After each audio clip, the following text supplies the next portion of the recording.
folks, thanks for tuning in to the latest episode of Vinyl and Vision. This is episode 78. Today's very special guest is Dave Kuzy of Microwaves from Pittsburgh, Pennsylvania. This is number 3 in the series of noise rock bands highlighting the No Coast Festival in Denton, Texas. All right, so Dave Kuzy, a brand new album from Microwaves, Discomfiture Atlas, is out right now. You can get it at their Bandcamp or 31G. It's a very cool double-colored vinyl, blue and pink, and it's an awesome album. I've already listened to it in its entirety. It also has a killer music video for it. I'm going to provide links for all of these things and where to get them in the show notes. Just go to the show notes and you'll find it. They're also kicking off their tour on October 15th in Pittsburgh at the Brillo Box. That'll be their album release show, and then they will be starting a tour that will be circling around into Denton, Texas for the No Coast Fest 2022 on Friday, October 28th. Tickets for those shows tickets for the No Coast Fest will be provided with links in the show notes as well. Please go and look them up and get it. Thank you very much, folks. If you enjoy the show, all we ask is that you please do all the things you do with the internet. Like, share, comment, subscribe, rate, review, all of those things. It helps us out immensely, and we very, very much thank you. Enjoy the show, and we will talk to you again very soon. Hello, Dave. Hey, how are you? Good. How are you, man? Good. What's the haps? What have you been doing these days? Oh, wow, that's a weird question. I mean, trying to keep the band up to speed, on new material. We got a tour in the fall, so we're trying to get ready for that. Basically that. Right. Yep. That's cool. How is the band doing right now? I know last I saw you you were coming through Providence. Right. Yeah. And it's the same band as you would have seen. Adam McGregor playing bass, who has replaced Johnny Arlett, who was in the band for 10 years. So, yeah, but he lives in a different city, so we don't practice with him every week or anything. But John and I get together twice a week, pretty much. Keep busy. Yeah, John Roman, right? The drummer? Yes, that's correct. That's cool. So are you guys the primary songwriters? It's just the two of you, typically? Everybody has a hand in it. What usually happens is I'll write a bunch of music and send whoever's in the band, in this case, John and Adam, a rough arrangement with electronic drum part, and which is just a sketch. And song doesn't necessarily stay in that format. Parts may get rearranged a little, but it's more or less the way it ends up. And then everybody writes lyrics. Oh yeah, really? Yeah. Oh yeah. Actually, John probably writes more than anybody. Lyrics even. Lyrics too. Correct. John probably writes more lyrics than anybody else in the band. Oh wow. Yeah. That's interesting. He even sings on 2 songs on the new record. So cool. Which is something that hasn't happened in a while since we were a 2-piece. That him singing, you mean? Correct. Yeah. I thought you meant a record, a new record. Well, no. That hasn't happened in a while either. No, it never does. Yeah. So. How long? 2018. This was the last record yes. via Weightlessness? Correct. We actually have the new one's coming out in October. Although, it is coming out in October. Oh yeah, I will say that we already have it. That the way when we sent it away earlier this year, we didn't know when we were going to get it back. So the date we picked was October to coincide with the tour. Oh, cool. But we're sitting on a pile of them. So well, that's good. I mean, that's always nice to know because the delays have been so astronomical. Mm-hmm. It's nice to know that you don't have to deal with pre-sale stuff and then kind of waiting around and waiting to see when they show up and that stuff. Right. And you ship them right out as soon as they're ready, as soon as you release it. Absolutely. That's great. Well, I mean, not to give away anything about the record. I mean, more so than you're comfortable with sharing, obviously. Do you know when you are releasing it officially? I think it's October 15th. I'm not looking at a calendar at this second, but okay. It comes out. We're playing a local show the week before our tour starts, and that will be the release show. I want to say it's October 15th, but I'm not 100% sure. Okay. All right. And so if this were to come out in like 2 weeks or 3 weeks from now, let's just say, which I think is probably accurate. I mean, Yes. do you have a title for the record that you can share? Yeah, it is called um, Discomfiture Atlas. Okay. Yeah. And so what? I mean, it took a long it took a long time to record this record. I feel like you've been recording it for a long time. Well, it actually didn't. It's funny because I got a Facebook memory today, and today was the 1 year anniversary of us tracking the drums. Oh. So, and it was done. So this is August. It was basically done in January, which it's kind of a long time, but considering that everybody involved lives in different cities, it really wasn't that bad. So we had intended to make a record back in 2020, but obviously nothing happened in 2020 for anybody. Right. So I think that's what I was thinking. Most of the material is the same. Some of it was rewritten, over the pandemic and in the 6 months after, but more or less, we started making this record a year ago. Yeah. Wow. That's weird. I think that's what I was confused with because I remember I spoke with John. I guess it was over a year ago now, a year and a half almost. And I remember him saying how the pandemic kind of ruined your plans for recording. So I guess that's why I felt like it had taken so long. We had tracked some of the same material that's on this record back then. But we just started from scratch when we did it this time. Yeah. Sure. Yeah. Lineup change and everything. Might as well. Right. Yes. Correct. Cool. And you have the records already too. So that is pretty quick. Hold on a second. Sure.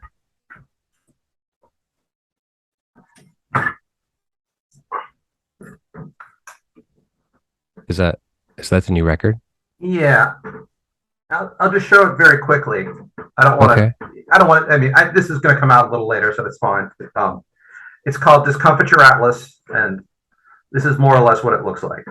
Hold on a second. Put it back up. Put it back up for a second. There it is. Oh, okay. Same motif as Via Witness. Yeah. So we did the Kraftwerk 1 and 2, Henry Cow, sort of same cover type thing. Yeah. Yeah. Cool. We've never done before, so. Yeah. You think that's going to become a kind of a regular motif now? Or like you're going to kind of regular theme? I don't know. I doubt it. It's sort of the thing we do. Probably we'll do this just this much and that'll be it. But I don't know. Yeah. Okay. That's great though. I mean, cool. I'm so excited. Can't wait to get my hands on one. Sure. coming October. So what is the tour that you're doing? Okay. We're the purpose of the tour is to get ourselves to Texas because we are playing at the No Coast Fest there. Right. In Denton, which is sort of north of Dallas-Fort Worth. And, being that we're in Pennsylvania, we can't just drive down there to play Saturday. So we're going to do a full week's worth of shows to get there. Right. Which is going to take us pretty far away from there to begin with. We're going to be in Chicago and Milwaukee and other places before we get down south. But that was the whole impetus behind this. Plus, we have the record coming out, so we need to go out on the road. Yeah, great. That's awesome, man. Well, I'm very excited for you. I mean, it's always going on tour is a exciting prospect. I mean, I know that there can be still at this moment, there's still some hesitation. I mean, COVID is not gone. It's never really going to go away, I don't think. But you guys play it safe. Yeah, so we've all got our shots and all that. So yeah, it helps. Right. I mean, and so I expect you guys to have a successful tour, and I'm looking forward to seeing you at the No Coast Fest. Cool. On the 28th is when you're playing, correct? I believe that's right. Yeah, the Saturday. Or the 27th is Thursday, 29th maybe? Yeah, it's the Saturday. It's the Saturday. So, yeah, I get my dates mixed up too. Yep. Cool, man. Yeah. So I wanted to have you on the show tonight to discuss an album that is important to you. Sure. Now, you chose the Jonzun Crew's Lost in Space. Right. Oh, you have a copy. I do, yeah. Nice. Anyway. Yeah, true testament to your passion for it. Now, it kind of caught me off guard. It kind of came out of left field for me when you chose this record. I don't know it. I'm not familiar with it. I mean, I wasn't when you mentioned it. Why this record? Couple reasons. Well, I even though I've liked this type of thing for a while, I only got a copy of this like maybe in the last year or two, and even though records cost too much nowadays, I still was able to find this for $3 at a flea market. It probably has something to do with my age. I was born in 1969, so I would have been 14 when this came out, and it's very futuristic in a way that seems to have been abandoned by people in music overall. And it's futuristic in a way that other things were futuristic at the time. Like, for example, this came out the same year as the Herbie Hancock record that had Rocket on it. Herbie Hancock working with Laswell and the Material folks. Right. So just the use of technology at the time was, probably well ahead of what most people in pop or rock music were doing. And I was a science fiction nerd as a kid, and it appeals for that reason.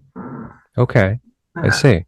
Well, that actually, you know what, that makes a lot of sense. See, and that's the thing. That's kind of like one of the beauties of doing something like this and kind of getting to know somebody's intimate kind of musical history, because that makes a lot more sense. Because you are kind of an engineer of sorts, correct? I mean, you have more of a scientific mind, I feel. I don't know that I do.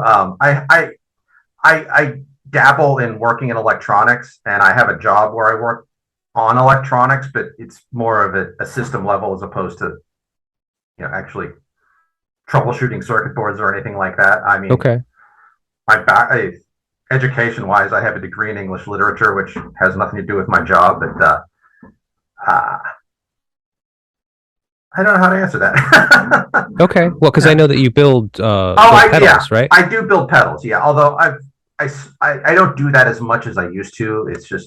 It's an expensive hobby, and I have too many expensive hobbies. So I build stuff when I need to, and that's pretty much it. Yeah. Right. But I used to build and sell quite a bit, but it's hard to sell a lot. That the DIY effects market is super oversaturated, and so I build stuff that amuses me, and sometimes I'll make extra and sell them. Yeah.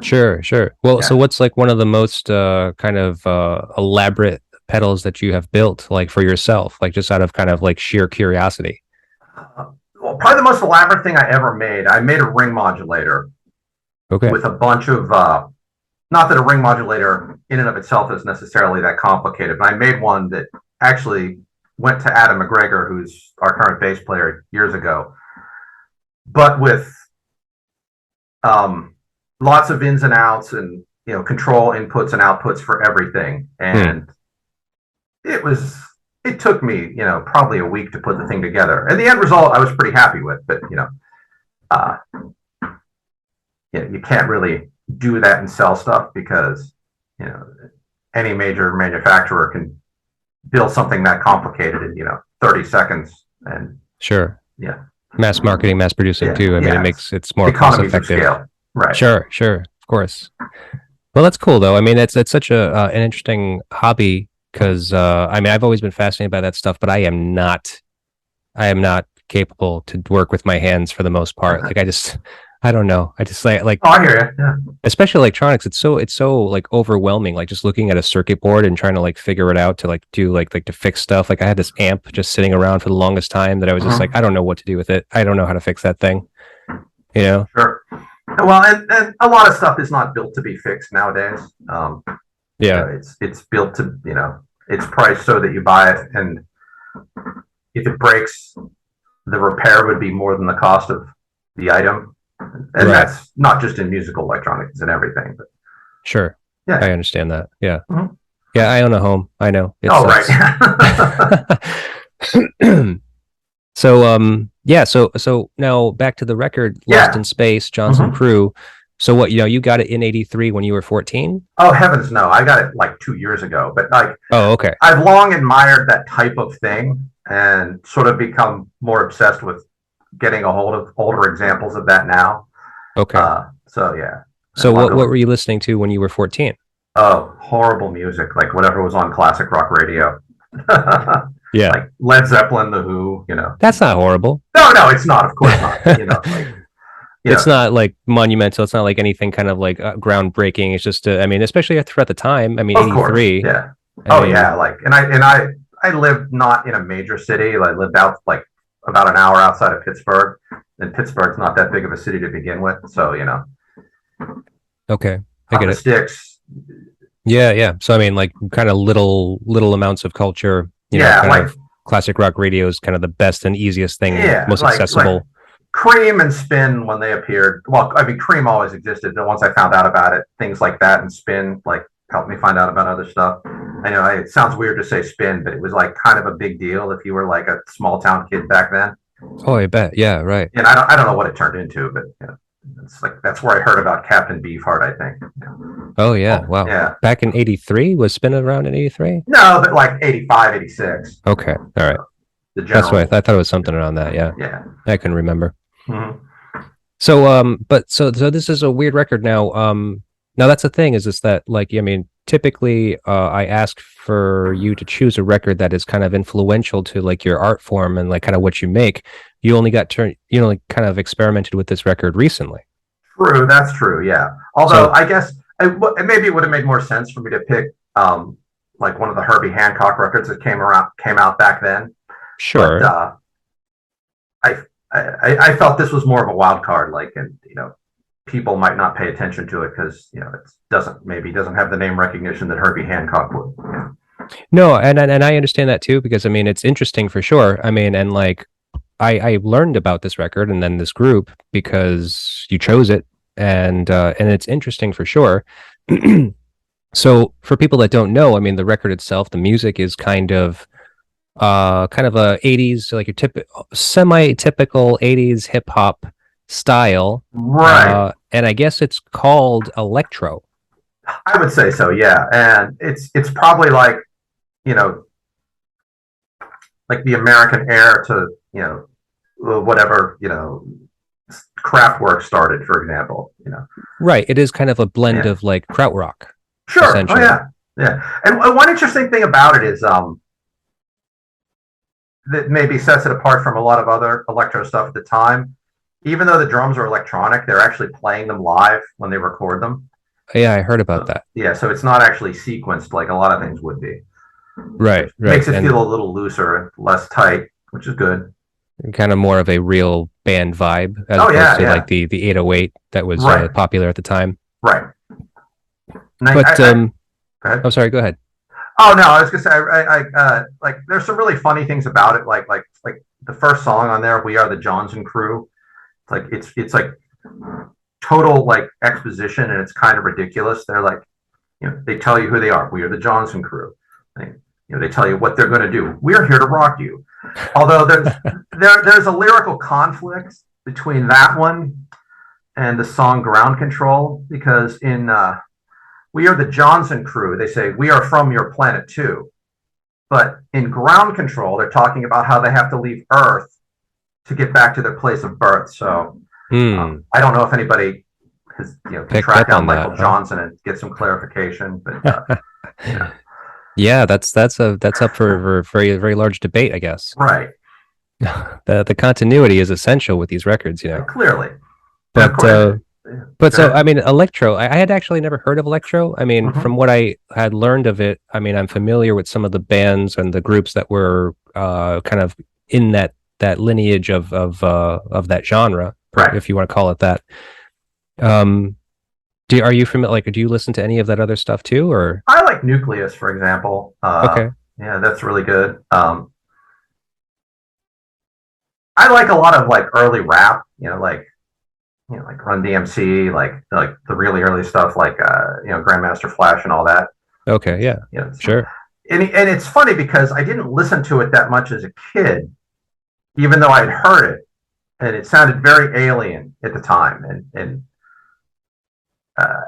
it was kind of. I mean, it really was like something like The Message, like growing up, like where you were listening to Led Zeppelin and The Who. I mean, sure, yeah. This is totally alien. So even though it took me a while to like that stuff, I think it was important to hear back then.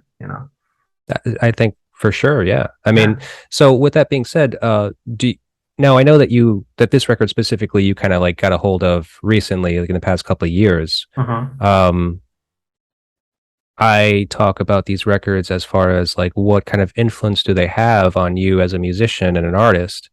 So does this record have any kind of influence on you now, or the the genre of rap kind of like starting up when you were a young kid in '83, around that era? Obviously, it wasn't '83 that rap started, but maybe the first time you heard of it. What effect, if any, did it have on you artistically? Probably the use or the misuse of technology was important. Because at the time people were doing this stuff, like even though there was, popular music, obviously new wave, started to use, synthesizers and vocoders and things, but not to the extent that like rap or electro did. So, and it's funny because like in a way, like their use of like vocoders and electronics may be more progressive than like what a progressive rock band was doing at that time. I mean, what was Emerson, Lake and Palmer doing in 1983? I don't know. That was 5 years after Love Beach. I don't know what they were doing. But oh man, yeah, that's a good question. I don't know either. That might have been the dawn of Emerson, Lake and Powell, but I can't remember. Okay, yeah, no, you're probably correct. Probably a bunch of Hammond organ, So right. But 50 years old at that point. Yeah, no, I know. It's just it's all kind of pretty new still, really, for you at that time. And of course, you didn't go on to make music until when? When did you start making music? I had a horrible band in high school, like 85, 86. But like, yeah, I didn't really like have a real band until like 1999, 2000, and which was when microwave started.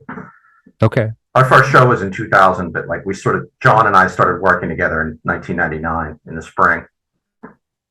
Yeah. Wow. So you guys have been around for 20 years now. Yeah. Crazy. Yep, 22 years. I know that you have a lot of records out. 7 or something. I think the new one is 7. I'm not sure. Oh, is that it? I thought there was more. Maybe there's an EP. There's a 6-song EP, so that might be 8. Plus, there's a split record that's out there and a couple 7 inches. Right. Okay. Yeah, that's probably why the discography is so bumped up looking. Right. Now, do you consider microwaves to be noise rock music? Oh no, heavens! I hate that term. Oh yeah, why is that? I don't know. I don't really hate it, and actually, it's a convenient catch-all. But sure. We have certainly not aspired to be noise rock. I don't know. We're just I don't know. We're a metal band that writes bad riffs or something. I don't know. I mean, yeah. I guess. I don't know, noise rock would be something like, I don't know, Dissecting Table, maybe, something with rock beats and noise, or Alboth. I don't know. Yeah. Well, but I know that that's not what people mean when they say noise rock. When they say noise rock, people mean like a ball cap and an aluminum neck guitar. But well, is that what it means? I mean, because like actually, that's my question for you, because like I'm kind of trying to, I know I like noise rock, like sure. from what I know of it, and from the bands that I know that are associated in that or can be categorized in that with that genre. Sure. I like it. Yeah. So, but what is it? Like, what is it to you? I don't know.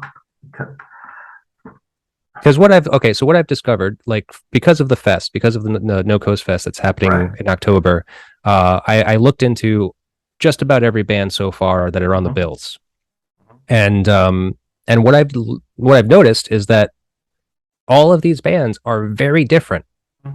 Like there's no one specific genre, like style that all of these bands kind of sound like, but yet they all fit under this category and this umbrella of noise rock.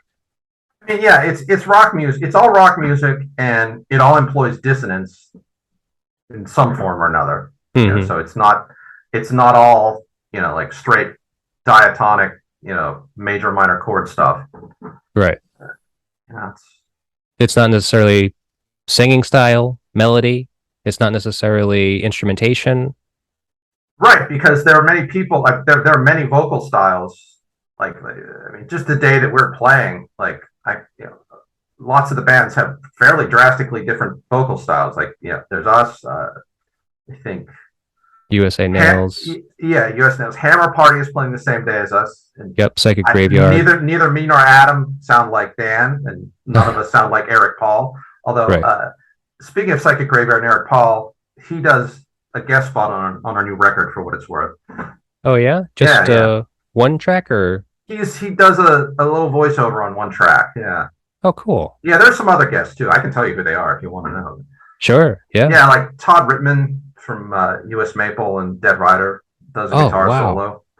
The same song that Eric Paul does his voiceover on. Sarah from the band Spotlights does one as well. And Rebecca from Multicult plays a little bit of bass on a song as well. Wow. Yeah. Stacked lineup, man. It is. I don't know if I mentioned this. The record actually has our record. And if we're not talking enough about Jonzun Crew, then feel free to snap me back. But don't worry about it. Our record actually has 2 bass players on it this time. Adam, our current live bass player, plays on one side, and Adam's been in the band twice before. I don't know if people are aware of that. He played on the record Contagion Heuristic from 2006. Then he was in the band one other time as well.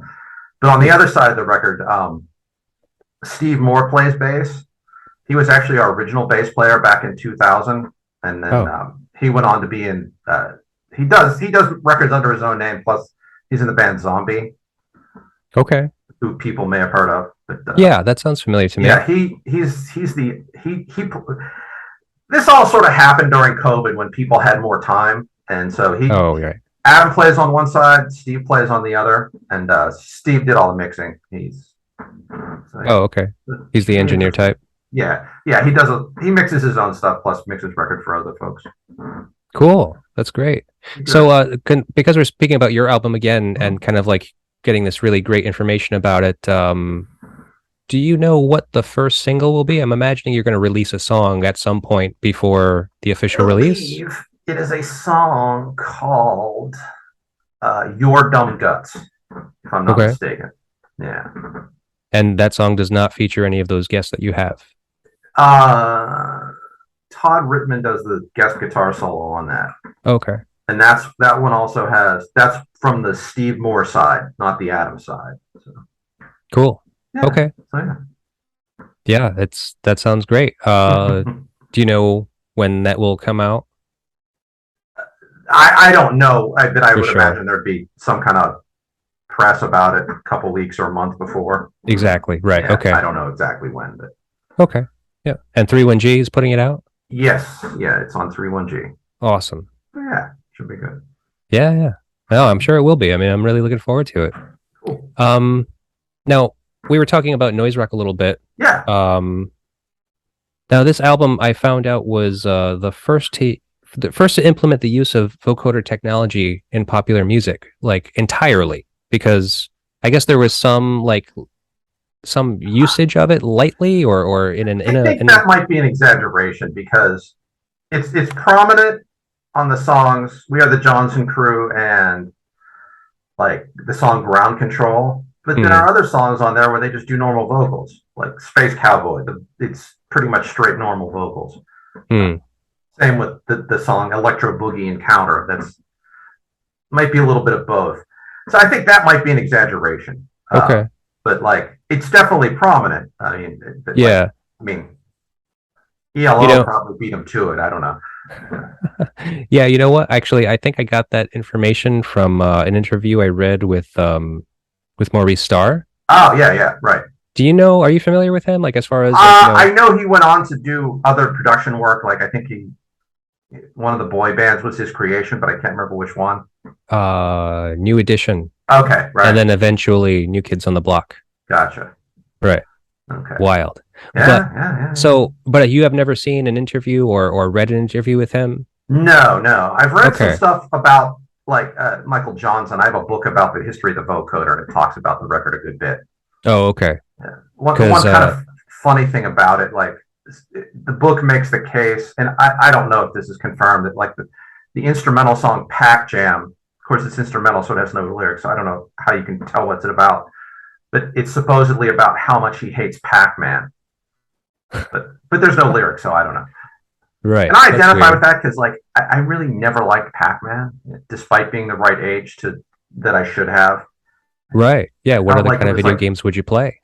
well, I don't. What's that? What other video games could you play at the time? Oh, there were lots. I mean, like I was very into the game Tempest and anything with those like the weird sharp vector graphics. And I Oh, thought okay. Pac-Man was a huge disappointment compared Huh. to that stuff. I don't know. Wild. And I really haven't played video games since. So Oh, good. It's just a time suck, I'm pretty that's kind of sure. what I figured. Yeah. Yeah. I got to stay the hell away from those. I can't do it. Yep. But so Maurice Starr just seemed really kind of full of himself. Oh, I Like bet. Yeah. in this interview, he just seemed like, obviously this thing that he says about, being the first to use a vocoder, and he had all of these uh like estimates of like playing in front of 15,000 people. He had sold like, probably close to 1 million records before they signed with Tommy Boy. Okay. And I'm like, that doesn't sound Doesn't right. sound right. No, It's, I mean, that yeah. sounds like a bit of an exaggeration. Oh, that sounds good. And I think this was the first record on Tommy Boy, if I'm not mistaken. Yes. The first full-length album. They might have done singles. Yes, you're right about that. I think so. That fact does not come from Maurice Starr. And if I want, I could still cut this out and join the Tommy Boy Beat Alliance. Nice. Oh, that's an original, huh? Yeah. Cool. Oh, you got to enclose $10. Wow. Anyway, $10 $10 in '83. in '83. Yeah, that's a lot of money. That is a lot of money. '83. That's a shit ton. Yeah. Like, there's no way that. Like, I think he's really exaggerating on the vocoder thing because Yeah. people 10 years before them doing it, and like I said, it's only really prominent on 2 songs on the record. So, Right. I mean, I very much like it that everybody is a bullshitter, I guess. Yeah, no, he seemed like really full of it. And like, Yeah. I mean, to his credit, I'm not, saying it disparagingly, but I'm just think like this guy was kind of like laying it on a little thick in this interview. Yeah, that's fine. Yeah. All right. Well, let's try to get into this record a little bit. Okay. Because it sure is interesting. Mm-hmm. So you were already talking about the first song, "We Are the Jonzun Crew." Yeah. It's pretty much cut and dry. It's kind of typical of like early hip hop music where it's kind of like a little showboaty, very much just stating your case, stating who you are, letting everybody know. Right. But they're wild. Like they used to play dressed up as like kind of like astronauts or something. Yeah, and Maurice Starr like wore like this weird like headdress, kind of like old colonial like parliament and stuff. That's awesome. I don't know if he wears that in the video, but I think the video they were more like straight up space people. But yeah, I think you're right. Yeah, and those videos are priceless. Like the one, the space cowboy one. I guess it showed that they were paying attention to the cultural landscape at large because it's about a space cowboy. In the video, it's like some kind of rodeo scenario. And like, this is probably right in line with like the rise of, on a big level, like popular country music, like with the urban cowboy movie with John Travolta and all that garbage. Oh, okay. I don't know if that was a reaction to it or not, but it would have been better if it went the way they went instead of the way, the Eagles went or whatever, Right. Okay. Well, so yeah, I mean, not really much to say about We Are the Jonzun Crew. I mean, it's just, like I said, just kind of cut and dry. Even lyrically, just kind of keeps on repeating itself. Of course. So the next song is Space is the Place. Yeah. This is the one that I remember the least, even though I listened to this 3 days ago. Okay. Yeah. Does that one have vocals? I can't remember. I believe it does. See, that's the one that sticks in my mind the least out of all 6 of these for some reason. And I actually got notes in front of me from the last time I listened to it, and I didn't write anything down about that one for whatever reason. So, I don't know. Weird, yeah. Yeah. Very unmemorable, I guess, for you. I guess. I mean, I like it, but I don't have a comment on that one. So, yeah. Right. Hold on a second. Let me just see this. I'm seeing if it has lyrics. Oh yeah, it does have lyrics. Okay. Pretty simple, pretty simplistic, and obviously So most all of the songs on this album have a theme connected to space in general, and Yes. this is probably one of the best examples of that. Space does not contract me, moving faster than from my waist. Time doesn't distract me. Space is the place. Yeah. So forth. Your last album, Via Weightlessness, also looks, at least in the visual aspect of it, to have a connection to space. Oh, sure. And there are some of the songs even may have subject matter that does. Actually, the title song, Via Weightlessness, the lyrics to that are more or less inspired by the book Roadside Picnic, which became the movie Stalker. Oh, right. The Yeah, Russian John was science telling me fiction about movie. this. Yeah. Yes, that's Yeah. right. So that's okay. what that one is about. So you guys are a little bit of science fiction nerds. Oh yeah, big time. Yes. So that's probably like another reason I picked this, because it's sort of in line with like the stuff that's going through our heads now as well. Right. Yeah. Oh, okay. All right. Yeah, because my question to you was going to be, what is your connection to space and science in general? Guess it's I guess it's science fiction, huh? Yeah, like that. I mean, I don't know about Adam as much, but definitely John and I, both are fans of science fiction. I read a lot of science fiction books, or at least I have over the years, and so yeah, and it's a theme that we come back to, like in our lyrics, quite a bit, fairly regularly. Yeah. Yeah. What about for this new record? Yeah, like for example, there's a song called "Stench of Earth," and this one is probably like a little less serious than like the song "Via Weightlessness," but like the lyrics are almost hokey in like a Misfits kind of way, but it sort of summarizes the plot of the movie Shockwaves, but then there's a second verse about aliens. So I mean, okay, I don't know if do you know the movie Shockwaves? Remind me of it, because it sounds familiar. Peter Cushing is a like some sort of is an ex-Nazi general or something hiding on a tropical island, and he's got a submarine full of zombies just offshore that keep causing him problems and his guests. Huh. Okay, yeah, I wonder. Yeah, I don't know if I watched that movie. Yeah, it's all right. It's not bad. More of a better idea. Maybe it's a better idea than it is in execution, but it's all right. I mean, you have to have the like. I mean, I know that I used to date a girl that was like all into like the weird horror movie genre stuff, and it's just like you just kind of have to have that mindset about you to kind of get into that. Because there's definitely like an aspect behind them that's kind of interesting and fun. But yeah, I just can't remember if I actually watched this one or not. Oh, sure, it's possible.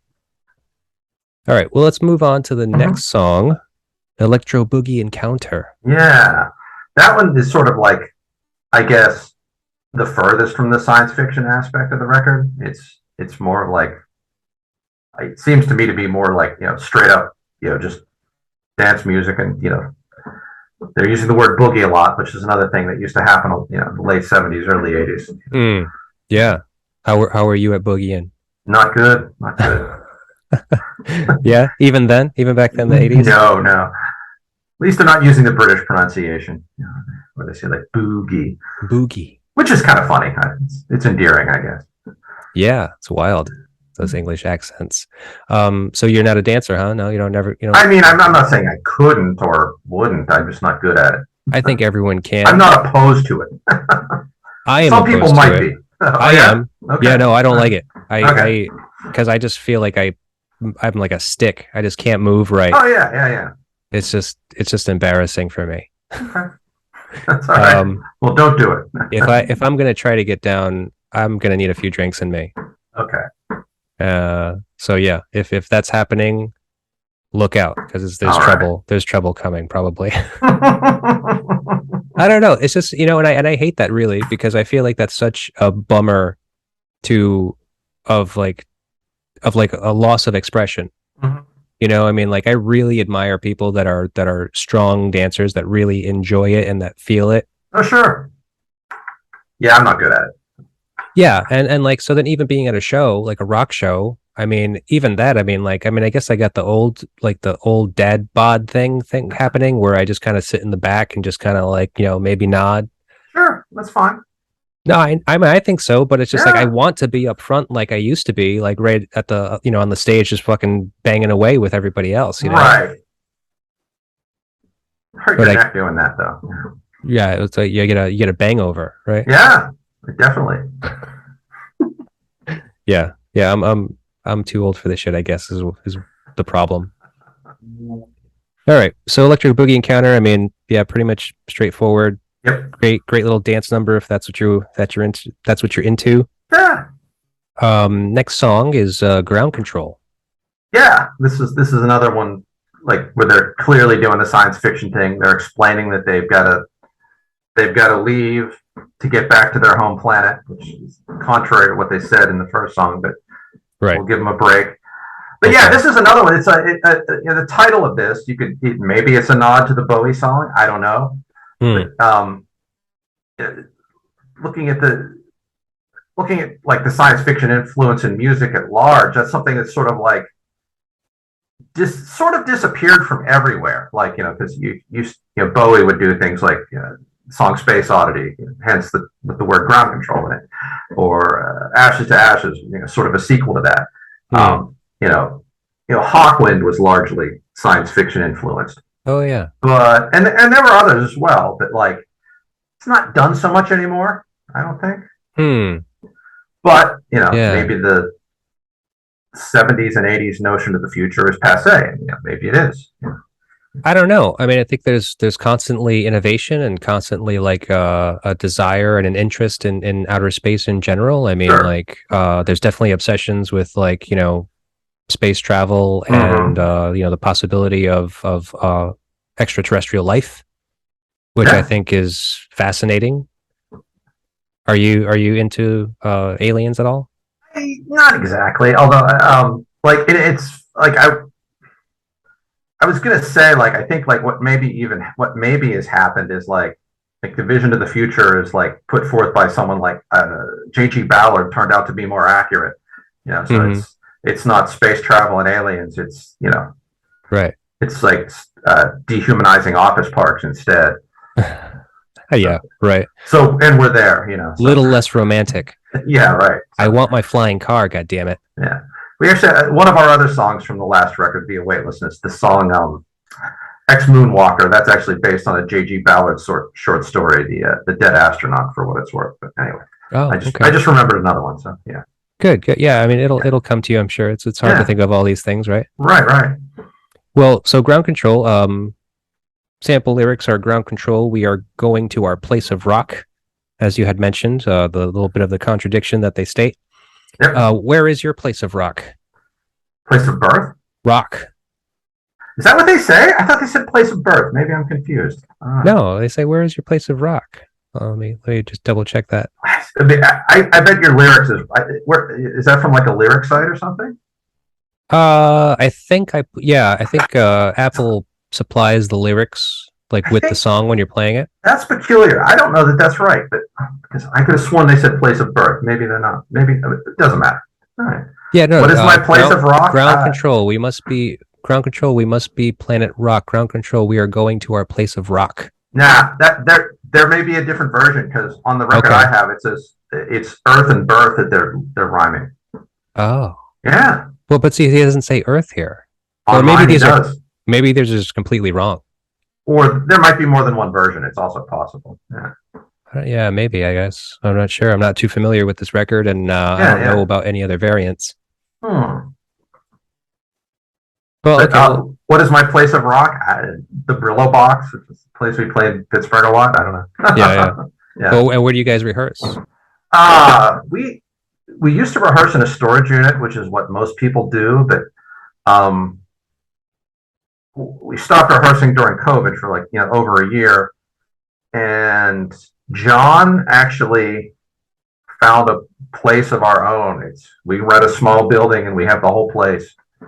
And really, it's real nice. I mean, there's 3 bands in there, but there's only 6 people in the 3 bands Like in the like the room that you're in? Yeah, yeah. Oh, okay. So you share a space. Basically, the one room is the whole place, and right. Like I said, there are 3 bands, but only 6 people total because John's in every band that's in the space. You know, so yeah. Oh, okay. So it's and like Adam, our bass player, is in 2 of them. So yeah. Oh. Brown Angel practices there. That's Adam's band with John. Oh, okay. And then John's new band also practices there. So, yeah. That's cool. Yeah. Huh. Well, it sounds like an upgrade from a storage space. It is. It is. Because storage spaces are filled with, you know, other people, and they're making noise, which is what, you know, you do in a place like that. That like you would have people coming and like asking you if you could keep it quiet because they're trying to record, which is yeah. It doesn't really work. Yeah. Right.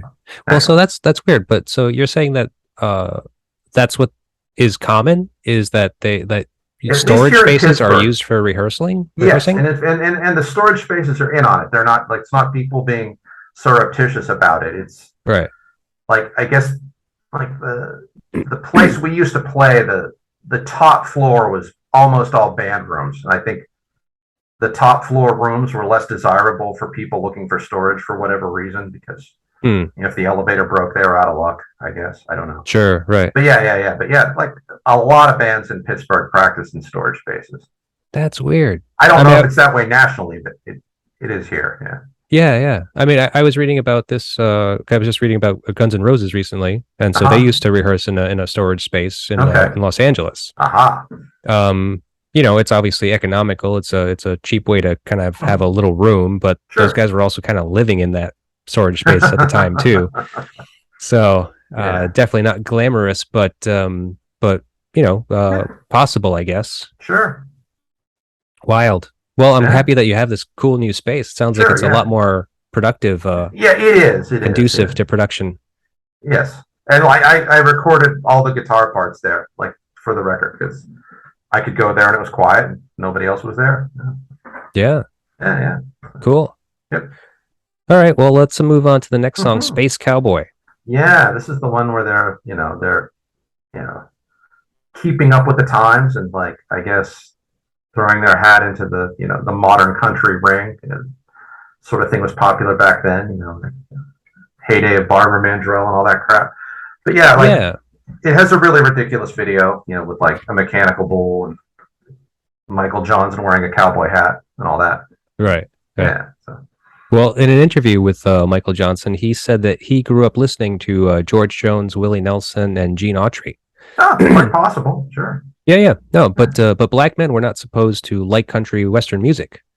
Which is odd because, like, there were a fair number of them involved in it a long time ago, and then. Sure, but I think it was just like the aesthetic of that period, you know, when he was growing up. Yeah. And especially like getting into hip hop, rap music, and stuff like that. Mm-hmm. You know, they're not supposed to look to country music. I don't think. You know, they're not supposed to be associated with it or something like that. There's some kind of like purist mentality, probably, or something like that. Right.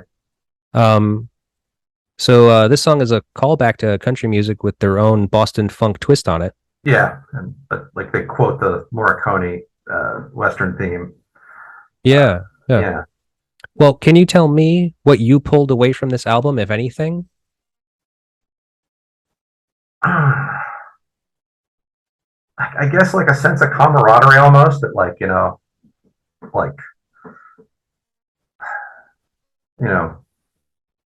these are people who are sort of have a sci-fi bent to their music, and our band sort of does as well, yet we're completely different. But like, you know, I almost feel their kindred spirits a little bit, even though it's a completely different end result.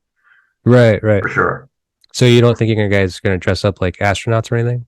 No, we used to actually wear jumpsuits from like 20 years ago. Like the first maybe 3 years of the band, we wore these jumpsuits with microwave silk screened on the chest. Mm-hmm. Yeah. Oh, okay. I should have put it on for this. I wasn't thinking. I still have one. Yeah. Oh, that's okay. No, but that's cool though. I mean, like I like the uniform aspect. I mean, like I think it's a kind of a very like popping visual to see a band that is in uniform. Right. So, but yeah, you guys aren't going to do that. Ah! That's not your gimmick. That's not your thing. Yeah, Probably not. And there was nothing wrong with the ones that we had, but it was kind of bland, so it was maybe counterproductive to having a uniform that pops. Sure. Yeah. Sure. So. Okay. All right. Well, let's move on to the last song. Yeah. I guess because on the record, this is the last song, correct? Correct. Pac Jam. Yes. Yeah, because I've been listening to the digital release, and then there's 2 other versions of Pac Jam that are included in that. Uh-huh. But so this is Pac Jam, and then I guess when it was originally released, it was called Pac Man. Yeah. Look out for the OVC. Okay, yeah, and I don't know what OVC. What does OVC stand for? Well, this is what I found out. Uh-huh. OVC means Outer Space Visual Communicator. That's funny. Yeah, and Michael Jonzun states that that doesn't mean anything. I would have assumed that was the case.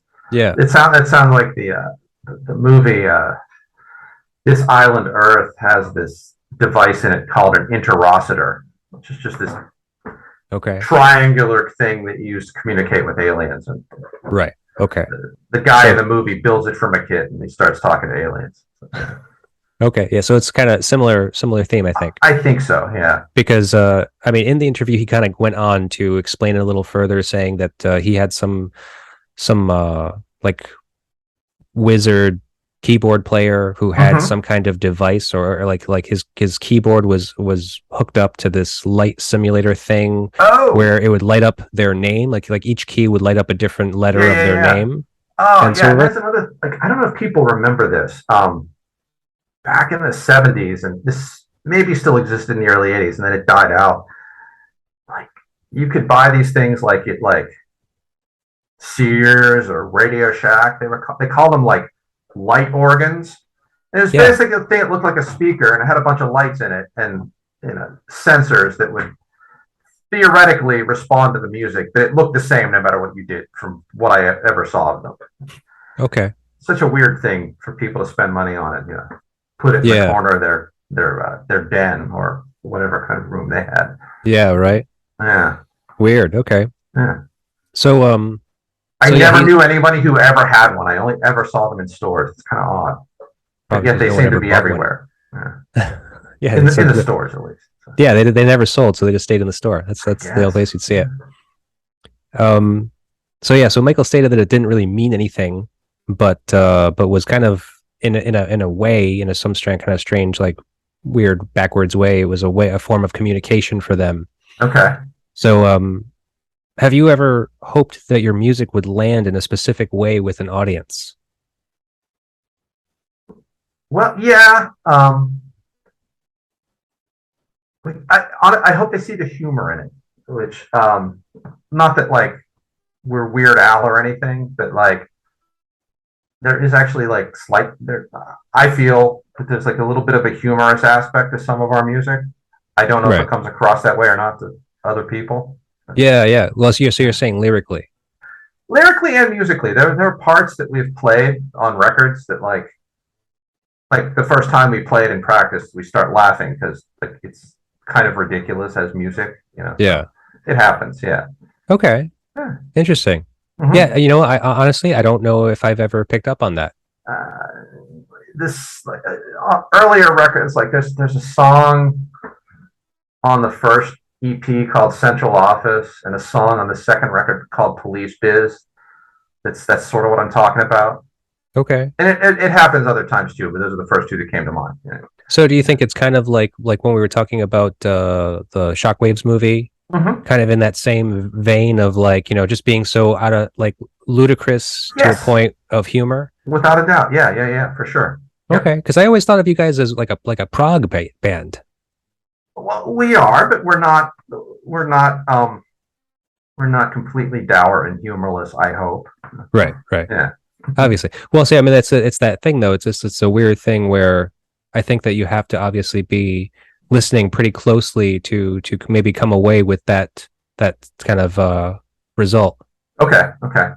Maybe, I don't know. I mean, because honestly, I don't think I've listened that hard or kind of like with that intent. Gotcha. Because I analyze a lot of stuff now, but I've never tried to analyze microwaves yet. Speaking of humor, I almost wish I picked a different record now that we got on the topic, but that's all right. Why? What's Have that? you ever heard just something a record that's very funny and like was actually a big influence on us, oddly, even though it sounds nothing like what we would do. It's, you ever heard? You know who Nandor Navai is? No. Okay, he made this record where I won't explain who he is right now, but like he made this record where the band name was The Restaurants, and the record title was called the A Cappella Cantata, despite the fact that it's not a cappella at all. And it's basically like the first four songs. He takes this Boston Pops record where they're playing music from Saturday Night Fever, and he sort of like, I assume, freestyle improvises lyrics over it. It's pretty great. Very funny. Yeah. Okay. Yeah. Weird. Yeah, I'm trying to look it up right now. Yeah. I actually it's funny. It popped into my head because at the flea market last week, I actually came across the Boston Pops record that they used when he did this. Oh, okay. And that's called Saturday Night Fiedler. And Arthur Fiedler was the conductor of the Boston Pops. And, oh, I see. And it was a play on Saturday Night Fever. I get it. Yeah. I mean, okay. So wait, what was his name this again? should be funny if somebody else was delivering this information, but I'm not good at it. So No, I like that. I get it, and I admire and I appreciate that thing, because that's something that's kind of sublime. It's like kind of it's shrouded in the music. Like the music has such a hard edge to it, right? That it's hard to kind of peripherally kind of listen to it and even assume that maybe there's some humor to it. Oh, sure. Yeah. So I'm sorry. So what was this guy's name again? Oh, Nandor Navai. Nevai. Nandor Navai? Yeah. I just want to see if I can find it. Well, I'm not finding it in the Apple Music, but that's all right. Oh, it would be. Yeah. It's that obscure. I don't know that it is, but yeah, it's pretty much that obscure. Okay. Well, then I'm glad that you chose this one, because this one was hard enough as it was. Yeah, exactly. Yeah, it's better than I did this one. Well, cool, man. I mean, so that's it. I mean, that was the end of the record. Okay. It's actually a pretty short one, actually. That was nice. Only about 6 tracks. Yep. I also like that. I like records. Like I can appreciate a long album if it's really, really good, but like most of the time, 36 minutes is plenty for a rock record. Yeah. Most of the time. Yeah. Oh, I agree with you. I mean, there's only so much you can withstand, especially if it's particularly abrasive. Mm-hmm. I've been blowing my brains out with the noise rock in the past few days. It's been. See, I gave you a break. See. Yeah. No, you have. It's been great. I figured everybody else was going to pick some kind of like really like strident, hard to take. So. Yeah. Well, you know what? I don't think so. I mean, good. I haven't gotten everybody's selection yet, because I'm still lining people up. Okay. But from as of right now, it's a pretty good mix. Oh, good. And I think that is telling of what I was talking about earlier with researching the bands that are on the bills for this festival, and how they're all so different. They're all like, I mean, yeah, it's all kind of rock music. It all fits into that realm, and it all fits into this noise rock genre specifically, but they're all pretty different. So I think that as far as an audience is concerned, like what these people will be witnessing for this festival, I think they're in for a treat. Oh, good. Because like even if like there's not necessarily a massive noise rock fan, let's just say there's going to be a group of people that are there specifically to see one band, like one of the headlining bands. Let's say Tropical Fuckstorm, because that's the people that are playing on your night. Mm-hmm. Their music is so fucking weird. It is, yeah. And it's not like heavy noise rock music. Like it's not rock music-y. It's like it's not abrasive and kind of loud in that traditional sense. Right. It's just kind of weird. Oh, yeah, like, that's good. Yes. For sure. So I think it's going to be great. Mm-hmm. Yeah, I think it'll be nice. Yeah. It looks like we're on a good night. Not that there's anything wrong with the other nights. No, absolutely not. But I'm definitely definitely looking forward to it. Mm-hmm. Me too. So Dave, I just want to say thank you. It's been a pleasure speaking with you. Yeah, thanks for having me. I enjoyed it. But yeah, I mean, I hope to see you down there, and and best of luck on the tour. By the way, Dan says hi. Oh, awesome. Hi, Dan. I'll let him know. All right. He'll see this soon enough, I'm sure. Yeah.